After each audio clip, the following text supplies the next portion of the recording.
My name is Catherine Whitmore, and at 72 years old, I thought the hardest battles of my life were behind me. I was wrong. The deepest cut didn't come from the years of struggle after my husband passed, or from building a business empire alone. It came from the two people I loved most, my son Richard and his wife Vanessa. For months I had looked forward to this trip. Richard called one evening and said, "Mom, we're taking the kids to the Emerald Bay Resort in the Bahamas for a week. Come with us. We want Mia and Noah to spend real time with their grandma." My heart swelled. After 8 difficult years of Vanessa treating me like an outsider, maybe this vacation would finally bring us together as a family. What they didn't know was that Emerald Bay Resort and the entire 15-property Emerald collection was mine. I built it from nothing. After Richard's father died of a heart attack when Richard was only 13, I was left with a grieving teenager, a stack of debts, and one crumbling beach motel in Florida. I cleaned rooms until my hands bled, cooked breakfasts before sunrise, learned accounting at night school, and slowly bought and renovated more properties. Today the Emerald Collection is worth over $600 million, and I'm known in the industry as a pioneer. But to my family, I was just Mom, the quiet widow who used to manage a little inn, and now lived modestly on a pension. So when our car pulled up to the stunning entrance of Emerald Bay, my personal favorite, felt a secret rush of pride. The white sand beaches, the turquoise lagoons, the open-air lobby with swaying palms and hand-blown glass chandeliers, all of it was my creation. Richard stepped out first, then helped Vanessa. At 39, 16 years younger than my 55-year-old son, she was flawless. Designer sundress, perfect tan, hair glossy from $1,000 treatments. The grandchildren, Mia 10 and Noah 8, followed, already reaching for their tablets. Vanessa whispered sharply to Richard, "The presidential ocean villa." I confirmed it. "Do not accept anything less." He nodded without question. We entered the breathtaking lobby. My general manager, Thomas, was at the VIP desk. His eyes lit up when he saw me, but I gave a small, almost invisible shake of my head. "Not yet." The agent, Layla, smiled warmly. "Welcome to Emerald Bay. Name on the reservation, Richard Whitmore," my son said. "Presidential Ocean Villa." Leela checked the system. "I have you in our signature oceanfront suite, 2 bedrooms, private plunge pool, butler service, incredible views. The presidential villa is occupied by a private party for the week." Vanessa's face darkened instantly. "That is not acceptable," she snapped, loud enough for the entire lobby to hear. "I spoke to reservations myself. Get me the manager now." Leela stayed calm. "I'm very sorry, Mrs. Whitmore. The signature suite is I don't want excuses." Vanessa's voice rose sharply. "Do you know who we are? Fix this immediately." I stepped forward gently. "Vanessa, maybe we can make the signature suite work." She turned on me like I'd slapped her. "Do not speak right now." Then, to Leela, with pure venom, "Ignore whatever this old woman says. She's not part of this. She's just the help we brought to watch the kids." Silence fell over the lobby. Every guest turned to stare.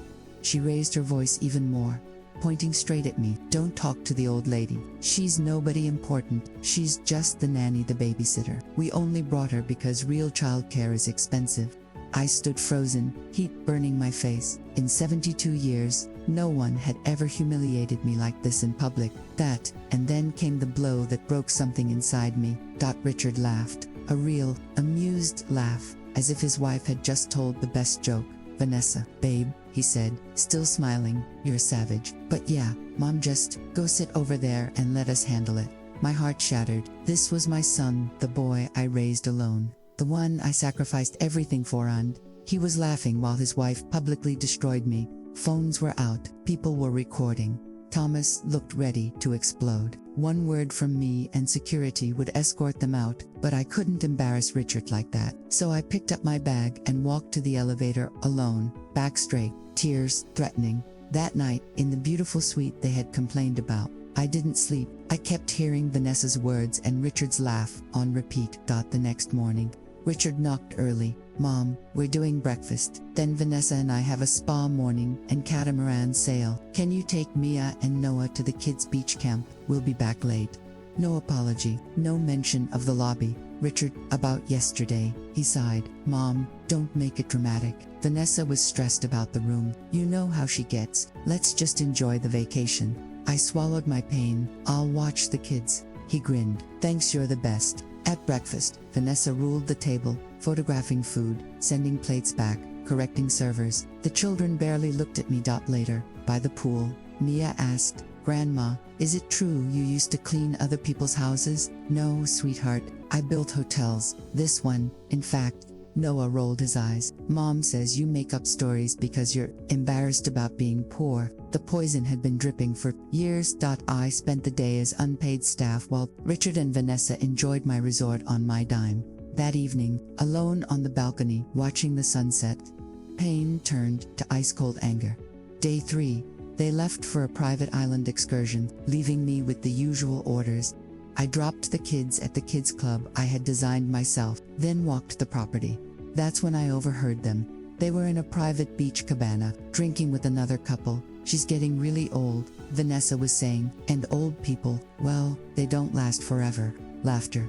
"Richard's an only child," she continued. "Everything will be ours eventually, we just have to wait." My stomach dropped. I moved closer behind palms. "Does she have money?" the woman asked. Richard laughed. "Mom, no, she's broke, tiny apartment, Social Security. I've been helping her out for years. Why's I lived in an $8 million penthouse. I had paid their mortgage, cars, private school, Vanessa's shopping. That's why this trip is annoying." Vanessa said, "But free babysitting in the Bahamas, worth it." "She thinks we brought her for family time," Richard added. "Truth is, we needed free help." Then Vanessa, "Soon as she needs cheap nursing home." "I'm not dealing with that." Richard, "She tells the kids she owns hotels. It's sad, delusional." They all laughed. I walked away before I collapsed.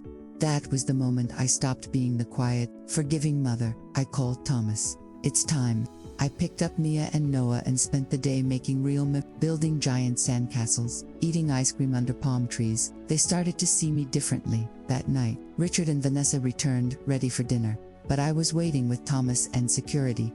"You're checking out tomorrow," I said calmly. They stared. "I heard everything in the cabana," I continued. "Every lie, every plan to discard me when I'm inconvenient." Vanessa screamed. "You spied." "I own this resort," I said, voice strong. "All 15 emerald properties, $600 million, built from nothing while raising your husband." I handed Richard proofias of transfers totaling millions. He went pale. Thomas stepped forward. "Mrs. Catherine Whitmore is the founder and sole owner of the Emerald Collection." Vanessa turned white. "Every charge this week billed to you at full price," I said. "All financial help ends tonight. Mortgage, tuition, cards gone." Richard begged on his knees. "Mom, please." "You laughed while she humiliated me in my own lobby," I said. "You chose her cruelty over my dignity. You made your choice." Security removed them to a basic room. I kept the grandchildren with me in the owner's villa. We stayed an extra 10 days, pure joy. Number orders, no screens. Richard called endlessly. I didn't answer. Vanessa left him. 8 months later, when the money stopped, the children now spent holidays and summers with me. I learned that week, sometimes the people closest to you will only love what they can take from you. And the greatest power is simply saying, no more. I am Catherine Whitmore. Empire builder, betrayal survivor, beloved grandmother, finally, free. This story is fictional but drawn from real experiences of elder disrespect. Names changed. If this were you, what would you do? Stay silent, or finally stand up? Tell me below. God bless.